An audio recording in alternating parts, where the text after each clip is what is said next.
Bonjour à toutes et à tous, bienvenue dans ce nouvel épisode de Autrices autour du monde.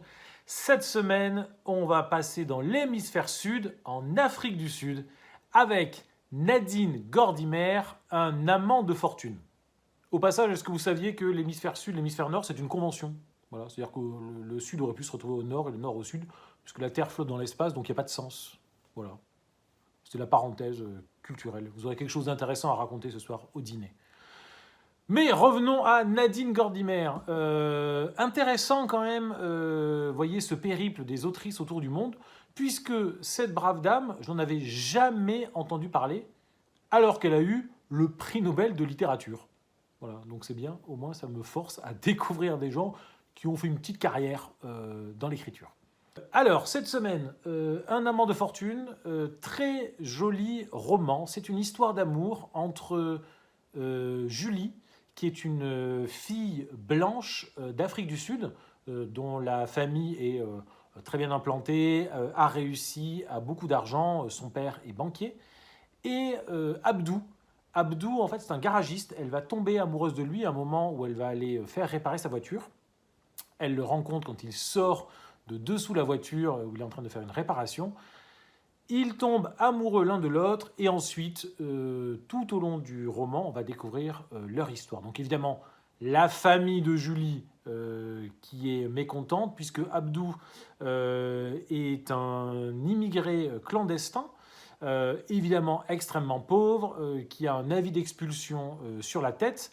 En plus voilà, de la différence de couleur de peau entre les deux, il y a toutes les questions de différence de classe sociale, de religion aussi. Voilà, donc c'est un amour, comment dire, contrarié. Ils vont commencer par vivre leur histoire d'amour en Afrique du Sud, et puis au bout d'un moment, Abdou va être expulsé.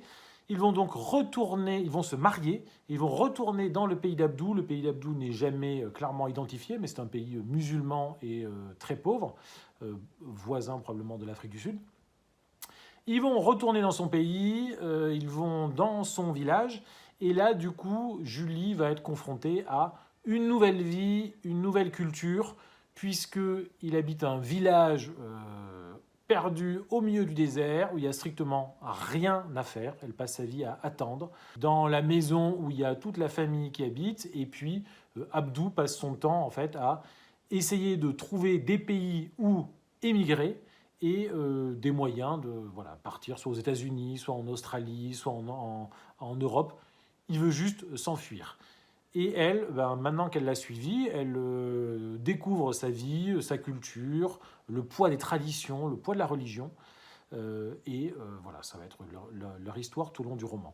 Beaucoup de choses très intéressantes dans ce livre. Moi, j'avoue que je n'ai pas réussi à me faire une opinion. Est-ce qu'il s'agit d'une véritable histoire d'amour? Les sentiments sont assez bien décrits, assez bien dépeints, euh, mais on n'est jamais totalement clair. Finalement, Julie, est-ce qu'elle n'a pas une espèce de syndrome de la sauveuse? Voilà. Abdou, est-ce qu'il est sincère dans son amour, ou est-ce que le fait d'être marié à une femme blanche, riche, sud-africaine, ne va pas l'aider évidemment dans sa quête d'émigration? Ils ont l'air de s'aimer, et en même temps, c'est toujours un petit peu étrange. Ce que j'ai trouvé le plus intéressant, le plus riche, c'est le basculement. Finalement, la première partie de l'histoire se déroule en Afrique du Sud, donc sur les terres entre guillemets de Julie, dans sa culture où elle est riche, elle est puissante, elle est établie, et où c'est Abdou qui est l'immigré clandestin, pauvre, et qui doit travailler très dur pour essayer de survivre, en ayant peur de la police. Et ensuite, la deuxième partie du roman, où cette fois-ci, ils vont dans le pays d'Abdou, dans son univers, et cette fois-ci, c'est elle qui est perdue, qui ne travaille plus, qui découvre les traditions, et qui prend un peu ce rôle de femme au foyer, qui attend le soir que son homme rentre. Ils restent ensemble tout au long de l'histoire. Moi, j'ai l'impression qu'ils s'aiment, et en même temps, la relation est quand même parfois un peu étrange.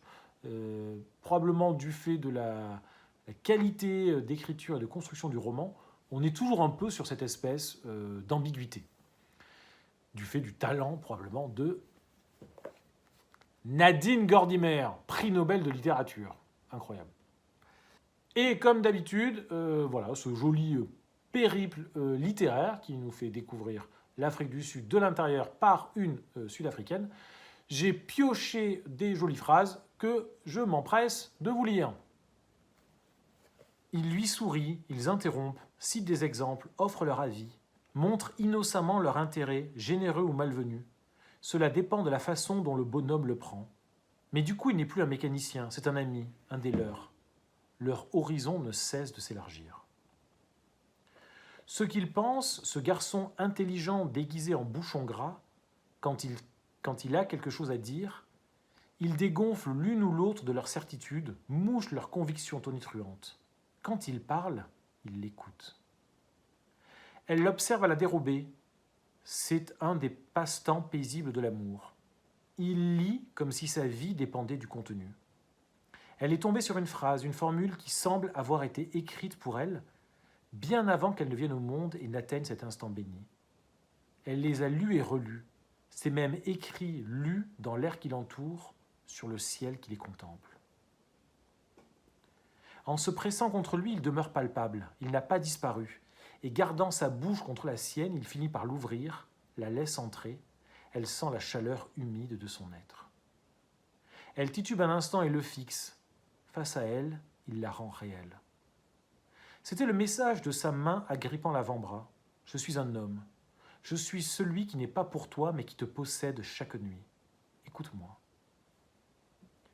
La puissance lui revient, car cette étrangère le prend tel qu'il est. Cette nuit, ils font l'amour. Ce genre de voyage qui est un autre pays, un pays en soi, ni le tien ni le mien. La chaleur la saisit comme un bâillon sur le nez, la bouche. Des deux, c'est elle qui a le choix. Elle détient la liberté du monde. Elle a souvent l'impression qu'il ne la regarde pas quand il pose ses yeux sur elle. C'est elle qui se cherche dans ses miroirs. Allongée sur le lit en fer, elle attend Ibrahim partir répondre aux exigences de son monde, comme il l'avait attendu pendant des nuits dans le cottage quand elle remplissait les obligations de son monde à elle. Femme et enfants reviennent, la marée haute submerge les fleuves secrets de la maison. Mais il n'y a personne, rien ne s'imprime sur le désert, il est de toujours. Et ce qui cogne en elle comme la machine d'un cantonnier, c'est le présent. Elle ne peut l'approcher, il la tient à distance par ses droits, comme elle a fait respecter les siens.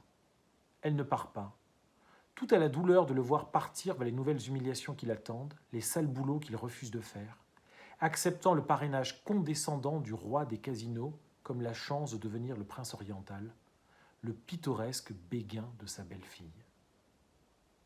Nadine Gordimer, un amant de fortune, très joli roman. Et comme d'habitude, évidemment, je vais gratter la map monde. Il faut que je fasse attention parce qu'il y a un tout petit pays qui est enclavé dans l'Afrique du Sud. On révise aussi sa géographie. Et évidemment, comme à chaque fois, un petit coup d'aspi parce que je suis maniaque. Et voilà, c'était l'Afrique du Sud, Nadine Gordimer, amant de fortune. La suite au prochain épisode, on se retrouve dans une semaine pour un nouvel épisode de Autrice autour du monde. Et d'ici là, on s'abonne, on like, on partage comme d'habitude. Bonne lecture!